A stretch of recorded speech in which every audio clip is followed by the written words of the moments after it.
Page 8. Listening Comprehension. Exercise A. Listen for main ideas. Look at the subjects on the chart. Listen to 3 calls from a radio show. Check the subjects that are discussed during each call. Call 1. Arturo and Jetrine.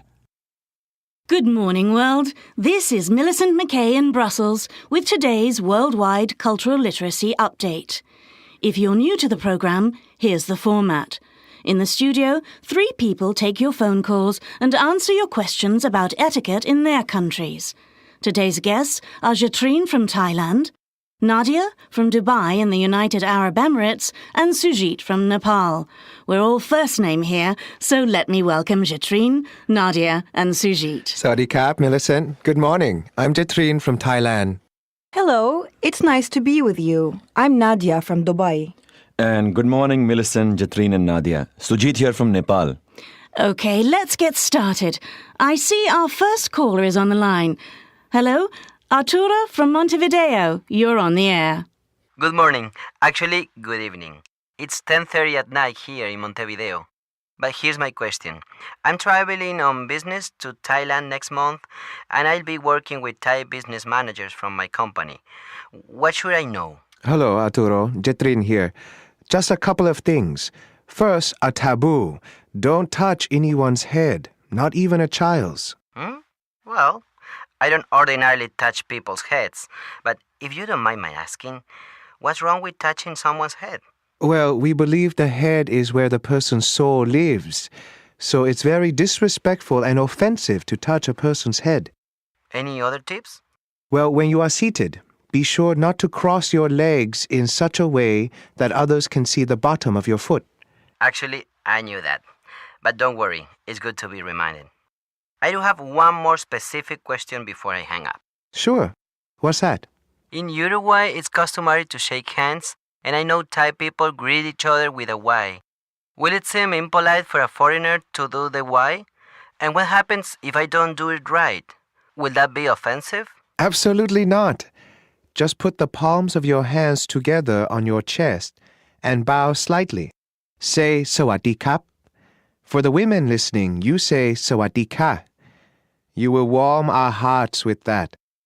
Don't worry if you don't do it exactly the way Thais do it. And don't worry about the pronunciation. Have a wonderful trip to Thailand. Try to do some sightseeing. And taste our wonderful food. Thanks so much. Thank you, Jetrine and Arturo, for a good lesson in cultural literacy. Let's take a break and then another call. Call 2. Hiroko and Nadia. Welcome back, listeners. This is Millicent McKay with a worldwide town meeting answering all your questions about do's and taboos around the world. Let's say hello to Hiroko from Osaka, Japan. Hiroko, you're on the air. Thank you, Millicent. My husband and I are going to Dubai. He's a banker and has business there, but I'm going with him as a tourist. I'm very interested in all kinds of culture, and I understand Dubai is very different from Japan. I have 3 questions. Hello, Hiroko. Nadia on the line. Thanks, Nadia. If I'm alone, can I walk on the street or drive a car? When we went to Saudi Arabia, women were not permitted to go out alone or drive. Absolutely. As a woman traveler, you will have no difficulty getting around, even if you are alone. You can drive, and as long as you dress modestly, you can wear whatever you like. Second question. I don't speak any Arabic. Again, no problem. As you know, Arabic is the official language of Dubai, but English is commonly used in tourism and commerce. You speak very good English, Nadia. Where did you learn it? I actually am an English teacher. I learned my English in the United States, at the University of Wisconsin. And my last question. I'm an amateur photographer. Will I be able to take pictures in Dubai? Well, yes, but you should know that it is considered offensive to take pictures of Muslim women here. Oh, I'm glad I asked. What about pictures of men? Well, yes, just be sure to ask permission. I don't know how to thank you. I'm really looking forward to the trip. We'll be right back with our final call. Call 3. Javier and Sujit. I think we have time for one more caller. Javier from Mexico City, welcome to the show. How can we help you? I'm going to Nepal next month on an international trek. I'll be staying with a Nepalese family for a weekend, and I want to be sure I don't offend anyone. Mexico is very different from Nepal. Well, let's ask Sujit to comment. Hi, Javier. Let's talk about table manners. First of all, Nepalese don't usually use spoons, forks, or knives. No? So how do the people eat? How will I eat? Well, your host will eat with their right hand, never the left hand, but I'm sure they'll provide you with spoons and forks.